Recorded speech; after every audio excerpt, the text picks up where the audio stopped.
Pratap Singh Khachariyawas press conference कर रहे हैं, सुनिए। क्योंकि खेलों के मैदान में उतरना और अपनी जिंदा दिली को नापना ये बहुत जरूरी है। जब बच्चे खेलते हैं तो उनमें एक मस्ती का माहौल होता है और वो काम राजस्थान की सरकार ने किया। शहरी और ग्रामीण ओलंपिक शुरू किए, उससे बच्चों की आंख में चमक है। स्कूल के, कॉलेज के, यूनिवर्सिटी के हर उम्र के बच्चे खेलते हैं, ये बहुत बड़ी बात है। और आज आप इस बात को अच्छी तरह से जानते हैं कि कल नगर निगम में कार्रवाई हुई और मेयर के हस्बैंड को गिरफ्तार कर लिया गया हेरिटेज नगर निगम में। ऐसे में जयपुर का मैं एमएलए भी हूं, यहाँ का बेटा भी हूं जयपुर का, और मिनिस्टर भी हूं। हमारी जिम्मेदारी बनती है कि प्रेस को, कल भी मैंने कहा था और आज भी कह रहा हूं, हमारी नाक के नीचे कोई करप्शन करके बच जाए ये इम्पॉसिबल बात है। मैं लोगों से कहूंगा, लगातार हमें शिकायतें मिल रही थी, हम खुद परेशान थे, इसीलिए एसीडी को राजस्थान में खुली छूट मिली हुई है। मुख्यमंत्री और पूरी सरकार जीरो टॉलरेंस पर काम करती है। यही कारण है कि 1064 नंबर दिया गया और सबसे कहा गया कि यदि आपसे कोई पैसे मांगता है तो 1064 पर फोन करो। आप एसीडी के एंटी करप्शन ब्यूरो के टच में आओ और आप एंटी करप्शन ब्यूरो से बात करके ऐसे लोगों के खिलाफ सरकार कार्रवाई करने के लिए तैयार बैठी है। अब वो चाहे कांग्रेस का नेता हो, चाहे बीजेपी का नेता हो, चाहे किसी भी पार्टी का हो, चाहे वो हमारी पार्टी का हो, लेकिन उसके खिलाफ कार्रवाई करके और करप्शन खत्म करना हमारी जिम्मेदारी है। यही कारण है कि एसीडी बहुत दिनों से ट्रैक कर रही थी और ट्रैक के बाद उन्होंने हेरिटेज नगर निगम की मेयर के घर पे छापा डाला, उसमें नकदी भी मिली और भी कुछ मिलना बाकी है, फाइलें वगैरह भी मिली। उनकी जांच अभी चल रही है। 2 दलाल गिरफ्तार हुए, मेयर के हस्बैंड गिरफ्तार हुए, ये बहुत बड़ी शर्मनाक बात है। और ऐसे में मैं ये मानता हूं कि थोड़े दिन पहले मैं, रफीक खान और अमीन काक जी ने हमारी पार्टी के नेताओं को काफी कुछ बातें बता दी थी और ऊपर तक ये बात पहुंचा दी गई थी कि ये करप्शन रुकना चाहिए। और जब मिस्टर राजेंद्र वर्मा के साथ जब घटना घटी एक अधिकारी के साथ और वहां पर धरना हुआ, उसके बाद भी हमने काफी बातें बता दी थी। और उस वक्त धरने के बाद भी धरने में कम लोग थे, धरने के बाहर ज्यादा लोग थे। ये रिएक्शन सबको नजर आ रहा था। मेरा ये मानना है कि अब जो भी हुआ, लेकिन मैं लोगों से अपील करूंगा कि हेरिटेज नगर निगम में यदि किसी भी व्यक्ति से पैसे लिए गए पट्टे के तो उसको 106 पर फोन करना चाहिए, एसीडी में जाके एप्लीकेशन देनी चाहिए, पट्टे की फोटोकॉपी देनी चाहिए। उसका पट्टा कैंसिल नहीं होगा, लेकिन हमें पता तो चले कितने लोगों से पैसे लिए गए। क्योंकि सरकार, राजस्थान की सरकार, प्रशासन शहरों के संग अभियान में 500 रुपए में पट्टा देती है। स्टेट ग्रांट एक्ट का पट्टा 0 रुपए, मतलब बिना पैसे के देते हैं हम। उसके आप लाख, 2 लाख, 5 लाख रुपए ले लोगे तो करप्शन रोकने के लिए तो सबको लड़ना होगा, और करप्शन रोकना है तो जनता को जागना होगा। ये जंग लंबी है और लड़ाई लंबी है, कहीं से तो शुरुआत करनी होगी।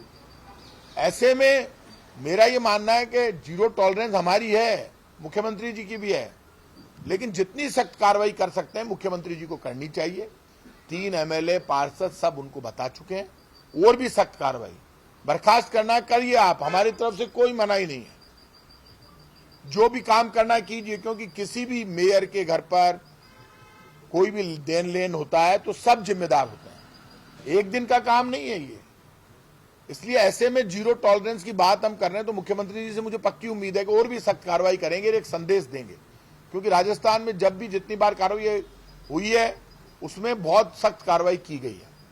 उनको बर्खास्त करना है, बर्खास्त करें, और कोई कार्रवाई करनी है करें, वो ये मुख्यमंत्री जी के हाथ में है, ये हमारे हाथ में नहीं है। कल आप हमको कह दो, हम हमारे जिम्मे, ये मुख्यमंत्री अशोक गहलोत जी और शांति धारीवाल जी का काम है कि उनको जयपुर की जनता की, राजस्थान की जनता की आवाज सुनकर करप्शन के खिलाफ हमारी, उनकी नीति अच्छी है गहलोत साहब की, जीरो टॉलरेंस के आधार पर और भी सख्त कार्रवाई करनी चाहिए, संदेश देना चाहिए। और मैं उस हर कार्रवाई में उनके साथ खड़ा हूं, क्योंकि मेरे यहां पे सुबह जनता दरबार लगता है, लोग आते हैं, कितनी अंतरात्मा रोती होगी जब आदमी आकर कहता है मेरा पट्टा नहीं निकल रहा। 24 घंटे में पट्टा वहां से निकलना चाहिए मेरे घर से। 6 महीने 4 बार चला गया, डिस्कस करके लौटा दिया, और भी दूसरे कामों में जो शिकायतें मिल रही थी वो खतरनाक थी। मेरे पास जितने परिवादी आए उनसे कहा भाई मैं तो दुखी हो गया, अब तुम जाओ एसीडी में मुकदमा दर्ज कराओ, कार्रवाई करवाने के लिए कहो, और उस आधार पर फिर परिवादियों की शिकायत के आधार पर ये इतनी बड़ी कार्रवाई हुई। इसके लिए मैं, मुख्यमंत्री जी का डिपार्टमेंट है, इसलिए मैं मानता हूं कि जीरो टॉलरेंस के आधार पर ये कार्रवाई की गई, वो भी धन्यवाद के पात्र है, मुख्यमंत्री जी भी, और एसीडी के अधिकारी, डीजी सब धन्यवाद के पात्र हैं कि एक मैसेज गया और अब मैं ये उनसे अपील करूंगा कि पूरे राजस्थान में ये पट्टे एक साथ जो साइन होने के लिए जा रहे हैं, मैं उनसे भी कहूंगा कोई भी डिसीजन है तो अब वो करप्शन तब होता है एक साथ पट्टे भेज रहे हो आप, ये उसी लेवल पे जोन लेवल पर ही पट्टे निकल जाएं जैसे जेडीए में निकलते हैं, तो करप्शन से लड़ तो सके आदमी। तो मैं इतना कह सकता हूं कि ये जो जितनी कार्रवाई हुई है उसमें हम बस सारे के सारे बहुत सख्त हैं और कोशिश ये रहेगी कि यदि किसी से पैसे लिए गए तो पैसे वसूली, और मैं लोगों से अपील करूंगा पट्टा चाहे निगम का हो, चाहे जेडीए का हो, चाहे हेरिटेज नगर निगम का हो, चाहे ग्रेटर नगर निगम का हो, चाहे राजस्थान में कहीं का भी हो, लोगों को भी जागना होगा, पैसे देना बंद करें और यदि कोई ज्यादा तंग कर रहा है तो एसीडी को, एंटी करप्शन डिपार्टमेंट को सूचित करें। हम कहते नहीं, हम करके दिखाते हैं। राजस्थान ऐसा राज्य है जहां पर एंटी करप्शन डिपार्टमेंट ने सबसे ज्यादा कार्रवाई की है, सबसे ज्यादा कार्रवाई करने वाला राज्य राजस्थान है। तो हम इतना कह सकते हैं कि हमारी तरफ से इस तरह के मामलों में और भी ज्यादा सख्ती आपको नजर आएगी। जो लोग भी करप्शन में शामिल है किसी को भी नहीं छोड़ा जाएगा। हमारी जानकारी में कोई नहीं कहां पर है, क्योंकि मैंने ये पता नहीं किया, तो ये तो आपकी जानकारी में ज्यादा होगा क्योंकि आपको सब पता है कि कहां पे कौन नेता है, तो ये तो मेरी जानकारी में नहीं है। देखिए, जहां तक आगे कार्रवाई का सवाल है, अब ये कार्रवाई मुख्यमंत्री जी के यहां पर चली गई है, तो मैं तो मुख्यमंत्री जी से कह चुका हूं कार्रवाई सभी होगी, कल और ज्यादा किरकिरी हो, क्योंकि एसीडी के पास जिस ढंग से कार्रवाई की है एसीडी ने, सारे सबूत हैं। बिल्कुल होनी चाहिए, सबसे होनी चाहिए पूछताछ। जो भी रिकॉर्डिंग में आ रहे हैं उन सबसे होनी चाहिए। मैं तो ये कह रहा हूं ये पूरी रिकॉर्डिंग बाहर आनी चाहिए। लंबी रिकॉर्डिंग है एसीडी के पास, तो रिकॉर्डिंग जब बाहर आएगी तब लोगों को मजा आएगा। रिकॉर्डिंग बाहर आए तो मैं तो एसीडी से अपील करूंगा जनता को भ्रष्टाचार से अवेयर करने के लिए रिकॉर्डिंग बाहर लाओ तो मजा आए। ऐसे भी होता है करप्शन, करप्शन का ये तरीका है, तो पता लगे लोगों को क्या क्या रिकॉर्ड हुआ है, क्योंकि एसीडी ने एक दिन में कार्रवाई नहीं की है। एसीडी की कार्रवाई जो मैंने पता किया है, बहुत लंबी कार्रवाई चली है, ये कई बार पैसे चले गए, उसके बाद एसीडी ने उठाया है।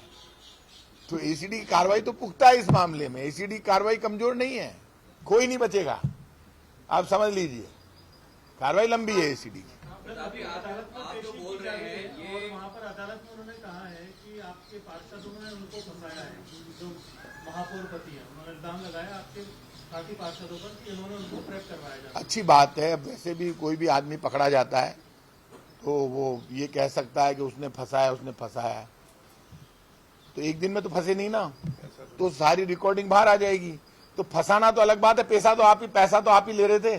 ये फालतू की बात पे अपन डिस्कस करें, किसी को हीरो बनाएं। ये जो मेयर बनी है, ये मेयर आपके यहीं से है? बिल्कुल, मेयर मेरी बात सुनिए, मेयर मैंने बनाया, मेरे यहां से एक पार्षद बनाता हूं मैं, फिर उनको मेयर बनाता हूं, मेरे चेहरे पर सब लोग उसको मेयर बनाते हैं। तो मेरी तरफ से तो प्रयास यही होता, आप मेरा नेचर जानते हो, मेरी नाराजगी क्यों, मैंने बहुत बार बोला कि नगर निगम में करप्शन रुकना चाहिए, आपके सामने बोला, खुल के बोला, तो कुछ नेताओं ने सह दी, तो नेता अपने मन में खुश हो रहे हैं, लेकिन अब बचाने नहीं जा रहे। अरे जो भी हो यार, छोड़ो ना, कोई हमारी ड्यूटी है कि नाम, कुछ नेताओं ने सह दी, तो नेता कहां है अब क्यों राजा हरीशचंद्र बन रहे हैं? नाम में किसी का नहीं लो, छोड़िए, मैं नाम नहीं ले रहा किसी का, मैं भी